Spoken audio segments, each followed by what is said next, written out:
So you think the real estate market is going to fall? That's what we're going to cover in this monthly market report. This is for you if you are a real estate agent, a financial advisor, or attorney interested in market data to help you advise a client, or perhaps you are that potential buyer or seller looking for some direction. I'm Paulo Rodriguez. I've been a mortgage professional since 2005, and here is the market data that you need to make an informed buying or selling decision or help a client do the same.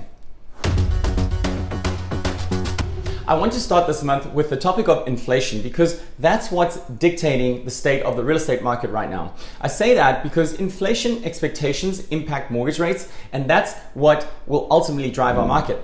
Here's a great graphic from the Federal Reserve that shows CPI, which is the traditional measure of inflation going all the way back to the 70s. Look at the oval on the left. That was inflation rising in the early 70s, and you can see how it came down when the Fed raised rates, but then they stopped too soon, which led to inflation skyrocketing again. That's what the Fed is concerned with when it comes to cutting rates. They are worried that if they do it too soon, we'll see again what we saw in the 70s. The oval on the right is where we are today, and there's no doubt that inflation has come down, but they want to see it come down to the 2% mark. However, the chief economist at Moody's Analytics makes a good point.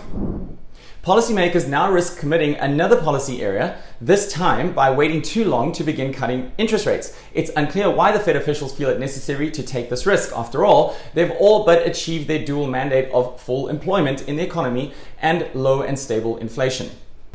So what he's alluding to is that the Fed kept rates too low for too long, and now they're not cutting rates when they should. I happen to agree with that sentiment, and I've said it in prior months that the Fed at times appears to be driving down the highway and looking in the rearview mirror.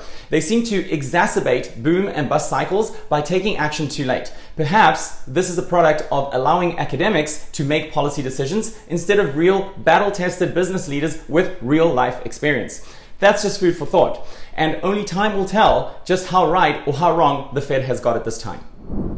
It's been a while since I talked about foreclosures, but the bottom line is right now all foreclosure metrics are down. Here is some data from Black Knight. Active foreclosure inventory is down 2.2% year over year and 25% from pre-pandemic levels. Foreclosure sales are down 17%. Foreclosure starts are down almost 18%. That is a very good thing.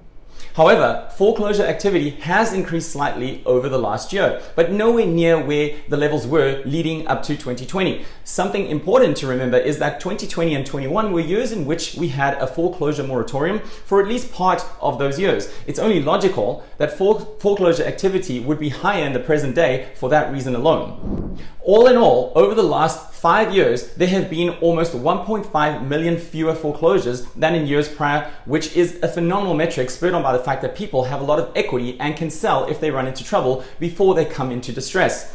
Black Knight said this: "The prospect of any kind of near-term surge in foreclosure activity remains low, with start volumes nearly 40% below pre-pandemic levels. And one of the reasons for that is for sure the tremendous amount of equity that Americans have. 38.7% of homeowners in this country own their home free and clear. 28.7% are equity rich, which means that 67.4% of homeowners either have their mortgage paid off or at least have 50% equity. That's 2 out of 3 homeowners, which is incredible. Only 1 in 3 homeowners have less than 50% equity." Now let's talk about where home prices are headed for 2024. Before I show you the next chart, I have a question. Remember at the end of 2022 when people were saying home values would drop 20% in 2023, yet they went up by nearly 5%? Take a look at consumer confidence in home prices, which is a survey done every month by Fannie Mae, and this is going all the way back to 2015. See the top of the red bars? That was the end of 2022 when people were saying real estate would crash 20%. Over 35% of people thought there would be a repeat of 2008, and yet prices went up. Take a look at the gray bars. That was the pandemic. Huge pessimism. I remember seeing all these Facebook ads by real estate investment gurus wanting me to buy their course on how to invest in real estate because the market was about to take a 2008 nosedive. And yet property values surged. I'm telling you this because people are thinking the same way right now. If you watched last month's video, I mentioned that the masses are almost always on the wrong side of a trade. People think that just because prices have risen as much as they have, that is reason alone that prices are going to crash. And it's not. Supply and demand dynamics are what drives home values. This is relevant because you need to know how to justify your position when you tell a client that the market will not fall. The chief economist at CoreLogic said this: as mortgage rates continue to hover in the 7% range, it will be difficult to convince existing homeowners to move at the current time. Nevertheless, as a recent surge in mortgage application data has shown, following a drop in rates, buyers are anxiously awaiting to jump into the market. That means that 2024 is likely to show another year of home price highs. So certainly the outlook is that we'll see a better rate environment as we go throughout the year. We know there's a lack of inventory at present, and as we get into a better rate environment, more demand will come to the market. That's why CoreLogic is calling for another year of price highs. There's not a case to be made for homes losing value. There just isn't.